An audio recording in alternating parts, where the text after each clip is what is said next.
ازيكم عاملين ايه؟ النهارده هنعمل مع بعض مكرونه بالجمبري، اسهل حاجه واخف حاجه ممكن تتعمل بعد اللي احنا عملناه في العيد ده.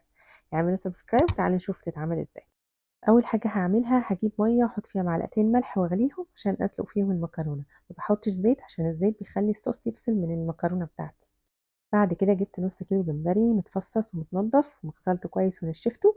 هتبله بملح وفلفل وبابريكا. لو انتوا جايبين جمبري طازه مش لازم تحطوا بابريكا، هيبقى طعمه احلى. هقلبهم كويس جدا وهسيبه شويه في التتبيله بتاعته. هقطع بقى بصلايه صغيره كده، هفرمها على قد ما اقدر علشان هي متبانش في الصوص. بعيد عليها كمان عشان اتاكد انها اتفرمت كويس جدا. هجيب طاسه بقى واسخنها كويس، احط فيها شويه زيت زيتون ومعلقه زبده، وهنزل عليهم الجمبري بتاعي.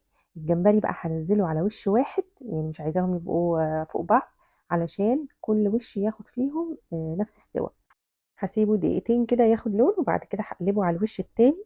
هسيبه كمان دقيقتين. اول ما ياخد اللون الذهبي ويبقى خلاص اخد لون السوا هشيله على طول، ما ينفعش اسيبه اكتر من كده علشان لما بيساب كتير بيأستك، بيبقى فيه مضغة كده، وده مش حلو في الجمبري. الجمبري اهم حاجة فيه ان سواه يبقى قليل علشان يطلع سواه مظبوط وطري. كده شلت كل الكمية، هاخد بقى الطاسة زي ما هي باللي فيها، هحط عليها معلقتين زبدة عشان دول اللي هيعملوا لي الصوص. والزبدة بتسيح كده احاول ان انا اخد اللي في الارضية بتاعة الطاسة بأي طبعا حاجة تكون سيليكون او خشب. هحط عليها البصلة المفرومة، هديها تشويحة كده بسيطة. اول ما تبدأ تاخد لون هنزل عليهم التوم. بلاش نحط التوم من الاول علشان التوم من الحاجات اللي بتتحرق بسرعة في الزبدة، فلو حطيته في الاول هيتحرق ومش هيطلع لي الطعم اللي انا عايزاه. انا هحط التوم دلوقتي وهبدأ اقلب تاني كده لحد لما ريحة التوم تطلع. اول ما ريحة التوم تطلع هبدأ اعمل الصوص بقى بتاعي. هحط معلقتين دقيق كبار، هقلبهم كويس وهسيبهم يستووا يعني دقيقة دقيقتين كده لحد لما يعملوا فقاقيع كده صغنطوطة زي ما هتشوفوا دلوقتي. احسن حاجة للتقليب في الوضع ده بيبقى الويسك، لان هي بتفك كل الدقيق من بعضه علشان ما يكلكعش معايا بعد كده. اول ما يبقى بالشكل ده هنزل عليهم كوبايتين لبن كبار. لبن يبقى ساقع جدا علشان ما يكلكعش الدقيق مني ويبقى الصوص ناعم ومتجانس كده مع بعض. اول ما بنزل اللبن بقلب على طول على طول ومش بوقف تقليب لحد لما يبدأ يتجانس كده ويبدأ الصوص يتقل شوية معايا.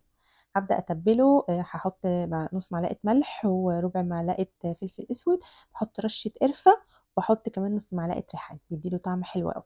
ممكن كمان نستبدل اللبن بكريمة لو انتوا عايزينه يبقى اغنى شوية. هو كده بدأ ان هو يجي يعمل فقاقيع صغنونة، هو معنى كده ان هو جهز. بدأ يبقى قوامه متماسك كده وتقيل شوية. كده شيلته من على النار. هبدأ انزل عليه بقى المكرونة اللي انا سلقتها. مش بسلقها قوي علشان ما تبقاش طرية زيادة.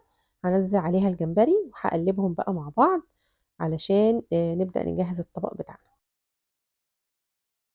اقدمها بقى على طبق، رش عليها رشة كزبرة بتديها طعم احلى كتير. ومفيش وجبة اسهل واسرع من دي تتعمل.